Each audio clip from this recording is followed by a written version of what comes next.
లో నివసిస్తున్న వివాహిత మహిళపై జరిగిన అత్యాచారం కేసులో నిందితులిద్దరిని అదుపులోకి తీసుకున్నట్లు మేడ్చల్ డీసీపీ కోటిరెడ్డి తెలిపారు. గత శుక్రవారం సాయంత్రం యాప్రాల్లో ఓ మహిళ ఊబర్ ఆటో బుక్ చేసింది. ఆ ఆటోలో రాగానే ఎక్కి అల్వాల్ పోలీస్ స్టేషన్కు వెళ్ళింది. అక్కడ పని ముగించుకొని మళ్ళీ అదే ఆటోలో ఇంటికి బయలుదేరింది. అప్పటికే ఆమెపై కన్నేసిన ఆటో డ్రైవర్ ఆమెను మాటల్లో పెట్టి వీధుల గుండా తిప్పుతూ ఓ మద్యం షాపు వద్ద ఆటోను ఆపాడని డీసీపీ తెలిపారు. మహిళ అభ్యంతరం చెప్పినా కూడా అక్కడ ఇద్దరు వ్యక్తులను ఆటోలో ఎక్కించుకున్నాడు. ఆ ఇద్దరు మద్యం తాగుతూ మహిళ వద్దని చెప్పినా కూడా ఆమెతో బలవంతంగా మద్యం తాగించారు. అనంతరం రంగపాక సాయి కిరణ్ అనే వ్యక్తి వివాహితపై అత్యాచారానికి పాల్పడ్డాడని డీసీపీ తెలిపారు. అత్యాచారం జరిగిన మరుసటి రోజు వివాహితను అల్వాల్ టెంపుల్ వద్ద వదిలేశారని డీసీపీ చెప్పారు. మరో ఇద్దరు నిందితుల కోసం గాలింపు చేపట్టామన్నారు.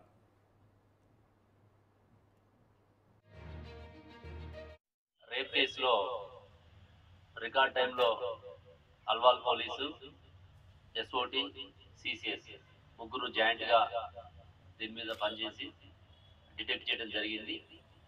కేసు వివరాలు చూస్తే మనకి శుక్రవారం నైట్ ఒక వివాహిత మహిళ తన కుటుంబ సమస్యలతోటి అల్వాల్ పోలీస్ స్టేషన్లో కంప్లైంట్ చేసి పోవటము, ఆమె రిటర్న్లో నైట్ 10-10:30 టైంలో పోలీస్ స్టేషన్కి వస్తుంది.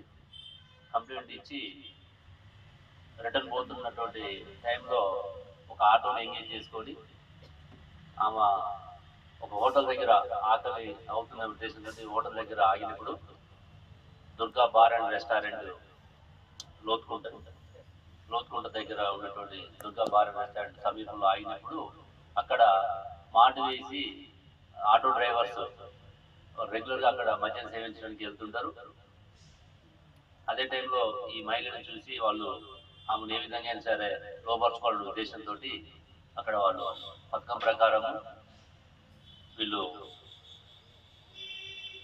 ప్లాన్ చేసుకుంటారు. ఇందులో ముద్దాయిలు ఇద్దరు Rangapaka Sai Kiran alias Nani, auto driver Alwal. ఇతను మెయిన్ ముద్దాయి. ఇందులో ఇతను ఒక్కడే నేరంలో పాల్గొనడం జరిగింది.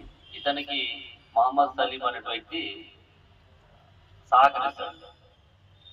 అమ్మాయిని లోపరుచుకునేటువంటి క్రమంలో అక్కడ దుర్గా బార్